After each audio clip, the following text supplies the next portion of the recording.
பேஜ்வர்க். சவுக்கு சங்கர் வந்து கைதாகி இருக்காரு. அவர் கைதுக்கு பின்னாடி சில அந்த அரசியல் பழிவாங்கல் காரணம் இருக்கு அப்படின்னு ஒரு தரப்பு சொல்றாங்க. இன்னொரு தரப்பு வந்து அவர் பேசின அவதூறுகள் காரணமா தான் அவர் கைது செய்யப்பட்டிருக்காரு அப்படின்னு ரெண்டு தரப்பு சொல்லியிருக்காங்க. ஆனா இப்போ என்ன உண்மையான காரணம் அப்படின்றத நம்ம போய் பார்க்க போனோம் அப்படின்னா, சவுக்கு சங்கரை வந்து இப்பன்னு இல்லை, ஆரம்பத்திலேருந்தே நிறைய அவதூறான கருத்துக்கள் பேசிட்டு தான் இருந்திருக்காரு. இதுக்கு முன்னாடியே வந்து சில நடிகைகளை அவதூறா பேசியிருக்காரு, சில தனிப்பட்ட மனிதர்கள் மேல அவதூறு கருத்துக்களை வந்து சொல்லியிருக்காரு, பெண் நீதிபதிகள் மேலேயும் அவதூறு கருத்துக்கள் சொல்லியிருக்காரு. அதுலயும் குறிப்பா இப்ப அவர் அரெஸ்ட் ஆனதுக்கு முக்கிய காரணம் என்னன்னு பார்த்தோம்னா, பெண் காவல் அதிகாரிகளை வந்து அவதூறா பேசியிருந்தாரு. அதனாலதான் அவரை கைது பண்ணியிருந்தாங்க. இவருக்கு இதான் வேலை. சரி, ரொம்ப காலமாவே அவதூறா பேசிட்டு வந்த ஒருத்தரை வந்து இப்ப எதுக்கு கைது பண்றாங்க அப்படின்னு பார்த்தா, இதுல சில அரசியல் காரணங்கள் இருக்கலாம் அப்படின்னு அரசியல் வட்டாரத்துல பேசிக்கிறாங்க. அதாவது இப்போ வந்து சம்மர் வரப்போகுது, ஸோ நீதிமன்றங்களுக்கு எல்லாமே வந்து வெயில் அதிகமா இருக்கிறதுனால லீவ் விட போறாங்க ஒரு மாசத்துக்கு. அப்போ இவருக்கு வந்து இப்போ அரெஸ்ட் பண்ணோம்னா உடனே வந்து ஜாமீன் கிடைக்காது, அவரால் வெளில வர முடியாதுல்ல. சரி, ஒரு 1.5 மாசம் 1 மாசத்துக்காவது உள்ள வைக்கலாமே அப்படின்ற பிளான்ல தான் இப்ப அரெஸ்ட் பண்ணியிருக்காங்க அப்படின்னு பேசப்படுது. அதாவது இந்த கதையை நீங்க எது கூட அப்படியே மேட்ச் பண்ணலாம்னா, செந்தில் பாலாஜி அவர்கள் கதையோட. செந்தில் பாலாஜி சாருக்கும் இதே நிலைமை தான். ஒன்று மே 6, அதாவது இன்னைக்கு ஜாமீன் கிடைக்கணும், அப்படி இல்லைன்னா மே 18 கிடைக்கணும். இந்த 2 நாளுமே அவருக்கு மிஸ் ஆச்சுன்னா அவ்வளோதான். திரும்பி அவர் வந்து ஒரு 1.5 மாசம் 1 மாசத்துக்கு வந்து ஜெயிலுக்குள்ள தான் இருந்தாகணும், திரும்ப நீதிமன்றங்கள் வந்து ஓப்பன் ஆகுற வரைக்கும். அதே மாதிரி இவரையும் வைக்கிறதுக்கு தான் பிளான் போயிட்டு இருக்கதா சொல்றாங்க.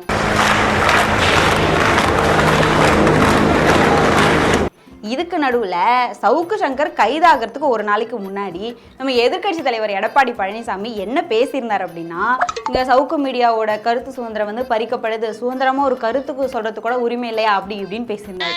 இப்போ அரெஸ்ட் ஆனதுக்கு அப்புறமா கேட்டால் என்ன சொல்கிறாரு, இல்லைங்க நான் பார்க்கல, இந்த தூத்துக்குடி இஷ்யூவில் சொன்னாரே அதே மாதிரி தான், எனக்கு தெரியாதுங்க நான் கவனிக்கல அப்படின்னு சொல்லிட்டு இருக்காரு. ஆக மொத்தத்தில் இப்போ நீதிமன்றத்துக்கெல்லாம் 1.5 மாதம் 1 மாதம் லீவ் வர்றதுனால யார் யாரெல்லாம் அரெஸ்ட் பண்ணுறாங்களோ அவங்கெல்லாம் ஜெயிலில் தான் இருக்கணும் போல. இது வேறயா? இன்னைக்கு வேற +2 ரிசல்ட் வந்திருக்கு. நிறைய பேர் வந்து பயத்திலே இருந்துட்டு இருந்திருப்பீங்க. இன்னும் சிலர் வந்து நினச்ச மாதிரி கிடச்சிச்சின்னு சொல்லிட்டு சந்தோஷமாக இருப்பீங்க. இன்னும் ஒரு சிலர் உட்காந்து அழுதுட்டு இருந்திருப்பீங்க. வயிற்றுல புளியெல்லாம் கரைச்சிருக்கும். நமக்கு வந்து நம்மளோட +2 ரிசல்ட் வந்தப்போ நம்ம எப்படி இருந்தோம்னு யோசிச்சு பார்க்கும்போது நமக்கு அந்த மெமரிஸ்லாம் திரும்ப வரும். இது எப்படியோ. ஆனால் போன வருஷத்தை கம்பேர் பண்ணும்போது இந்த வருஷம் வந்து தேர்ச்சி வீதம் கொஞ்சம் அதிகமாக இருக்குது. போன வருஷம் 94.03% இருந்திருக்கு. இந்த வருஷம் வந்து 94.56% இருந்திருக்கு. இது கேட்கறதுக்கு கொஞ்சம் சந்தோஷமாக இருக்குது. அதே மாதிரி தேர்ச்சி வீதத்தில் பார்த்தோம்னா ஆண்கள் விட பெண்களோட தேர்ச்சி விகிதம் அதிகமாக இருக்கு. இப்போ நம்ம வந்து ஸ்கூல் லெவல்ல பார்த்துட்டு வரலாம்.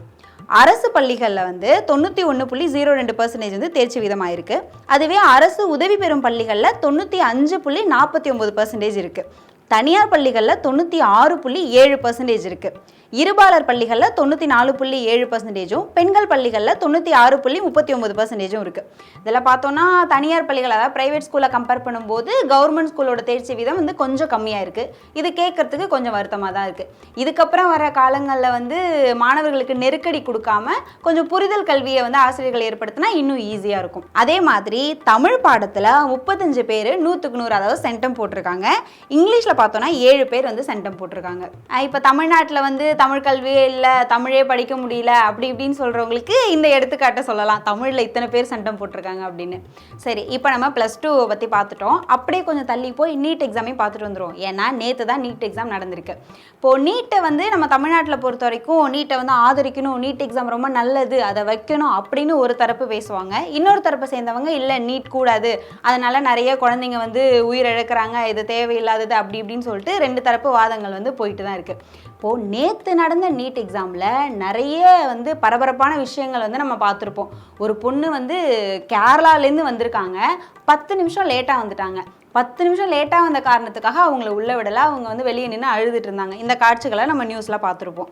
10 நிமிஷம் லேட்டாக வந்துட்டாங்கன்னா உள்ளே அனுமதிச்சுட்டு அதுக்கப்புறம் எண்டில் கூட அந்த 10 நிமிஷத்தை அவங்க கட் பண்ணியிருக்கலாம்.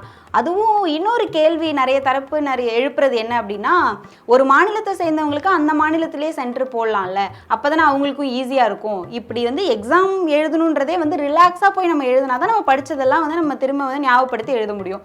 இப்படி இவ்வளோ தூரம் ட்ராவல் பண்ணி வந்து டயர்டில் வந்து அதுவும் பரபரப்பாக ட்ரெஸ்ஸு அது இதுன்னு செக் பண்ணி, முடிக்குள்ளே செக் பண்ணி, காதுக்குள்ளே செக் பண்ணி, அப்படி இப்படின்னு செக் பண்ணி ஒரு பயத்தை ஏற்படுத்தி எக்ஸாம் ஹால்குள்ளே நம்மளை அனுப்பும்போது நமக்கு படித்ததும் மறந்துடும். இப்போ அந்த பொண்ணு வருஷம் ஃபுல்லாக உட்காந்து படிச்சிருப்பாங்க. இப்போ 10 நிமிஷம் லேட்டாக போனதுனால ஒரு நாளில் எல்லாம் முடிஞ்சிருச்சு. ஸோ நிறைய தரப்பினர் வந்து இதையும் வந்து குற்றச்சாட்டாக வச்சுட்ருக்காங்க. ஏன் வெள்ளை சட்டை மட்டுமே போடுறீங்க அப்படின்றதுக்கு ராகுல்ஜி வந்து ஒரு பதில் ஒன்று சொல்லியிருக்காரு. அதாவது நான் வந்து ட்ரெஸ்லலாம் பெருசாக கவனம் செலுத்த மாட்டேன், எனக்கு வந்து எளிமையாக இருந்தாவே போதும் அப்படின்னு சொல்லியிருக்காரு. ட்ரெஸ்லலாம் பெருசாக கவனம் செலுத்த மாட்டேன் அப்படின்னு அவர் சொல்கிறாருன்னா அப்போ அவர் யாரை சொல்கிறாரு? ஒருவேளை லட்சக்கணக்கில் கோட்லாம் வாங்கி போட்டுட்டு இருக்காங்களே அவங்கள சொல்கிறாரோ? சரி, ஏதோ ஒன்று, என்னமோ எளிமையாக தான் இருப்பேன்னு ராகுல்ஜி சொல்கிறாரு. ஆனால் வெக்கேஷனுக்கு ரெஸ்ட் எடுக்க மட்டும் வெளிநாடுகளில் போய் தங்குறதும், இப்போ நடைப்பயணம் நடந்தாரே அப்போ வந்து ஏசி கேரவனில் போனதும் தான் நாங்கள் பார்த்தோமே, ஏதோ எளிமைன்றாங்க. சரி, நம்புவோம். எல்லாம் ஒரு பெருமையா பாஸ்? எனக்கு பெருமைடா எருமை. சரி, அப்படியே தேசிய செய்திகள் பக்கம் வந்துட்டோம். நிர்மலா சீதாராமன் அவர்கள் சொன்னதையும் பார்த்துட்டு போயிடுவோம், அதை மிஸ் பண்ண வேணாம். இப்போ வந்து பிரிஜ்பூஷன் சரண் சிங்னு ஒரு எம்பி இருந்தார், அது எல்லாருக்கும் தெரிஞ்சது தான். அதுவும் இந்த மல்யுத்த வீராங்கனைகள் விஷயத்தில் அவர் மேலே தான் பாலியல் புகார் கொடுக்கப்பட்டுச்சு. ஆனால் அவங்க கட்சி வந்து எந்த நடவடிக்கையுமே எடுக்கலை. இப்போது இந்த எலெக்ஷனில் அவருக்கு சீட்டு கொடுக்கலான்னு ஒரு டிஸ்கஷன் வந்தப்போவே நிறைய தரப்பு வந்து கண்டனங்கள் தெரிவித்ததுனால அவரோட பையனுக்கு சீட்டு கொடுத்தாங்க. இப்போ மறுபடியும் நிறைய கண்டனங்கள் வலுத்துட்ருக்கு. இதுக்கு நம்ம நிர்மலா சீதாராமன்ஜி அவர்கள் என்ன சொல்லியிருக்காங்கன்னா, அவர் மீதான பாலியல் குற்றங்கள் தான் நிரூபிக்கப்படவே இல்லையேப்பா, நிரூபிக்கப்படாமல் இருக்கும்போது அவரோட பையனுக்கு சீட்டு கொடுக்கறதுல என்ன தப்பு இருக்குது அப்படின்னு கேட்டிருக்காங்க. அதாவது தப்பு வந்து எப்படின்னா நாங்கள் பண்ணால் அது பெரிய தப்பு கிடையாது. ஆனால் எதிர்கட்சியை சேர்ந்தவங்க வந்து தப்பே பண்ணலை, அவங்க மேலே சந்தேகம் இருந்தால் கூட அதை நாங்கள் பெருசாக்குவோன்ற மாதிரி தான் பேசிகிட்டு இருக்காங்க. இதுக்கு முன்னாடி அவங்க எதிர்கட்சி எம்பி மஹுவா மொய்த்ரா வந்து என்ன நடந்துச்சு அவங்க விஷயத்துலன்றது நம்ம எல்லாருமே பார்த்துட்டு தான் இருந்தோம்.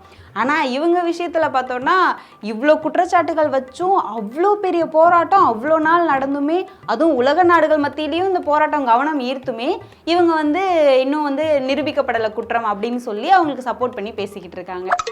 இங்கே போய் முடிய போதும். அருணாச்சலம் படத்தில் ரஜினி கிட்ட கட்டுக்கட்டாக பணத்தை கொடுத்து இதை 30 நாளில் செலவு பண்ணு அப்படின்னு சொல்லி கொடுப்பாங்கல்ல, அப்போ நம்மலாம் எப்படி பார்த்துருப்போம், பா இவ்வளோ பணமா, இவ்வளோ பணத்தெல்லாம் நம்ம எங்கே நிஜ லைஃப்லலாம் பார்க்க போகிறோமா, படத்தில் தான் பார்க்க முடியும் அப்படிலாம் யோசிச்சுட்டு இருந்திருப்போம்ல. ஆனால் பார்த்தா இங்கே ஜார்க்கண்டில் ஒரு அமைச்சரோட பிஏ வீட்டில் கட்டுக்கட்டாக பணம் எடுத்துட்டு இருக்காங்க. அதை நீங்களே பாருங்கள்.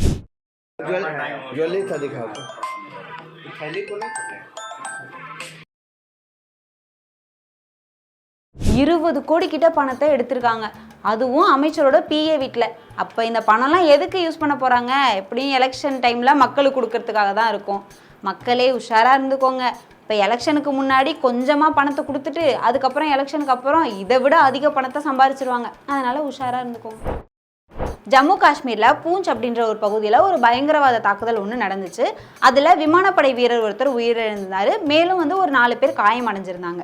இப்போது இது வந்து ஒரு தாக்குதலே கிடையாது, இது ஒரு ஆக்சிடென்ட்டே கிடையாது, இது வந்து சதி வேலை. அதாவது இந்த மாதிரி எலெக்ஷன் டைமில் பிஜேபி இந்த மாதிரி ஸ்டண்ட் எல்லாம் செய்வாங்க. இது இந்த முறை மட்டும் நடக்கல, போன தேர்தலையுமே பிஜேபி இந்த மாதிரியான வேலைகளை செஞ்சுருக்காங்க அப்படின்னு பஞ்சாப் முன்னாள் முதலமைச்சர் சரண்ஜித் சிங் சன்னி வந்து சொல்லியிருந்தாரு. இப்போ இதுதான் பிஜேபிக்கும் காங்கிரஸ்க்கும் நடுவில் வார்த்தை மோதலை ஏற்படுத்தியிருக்கு.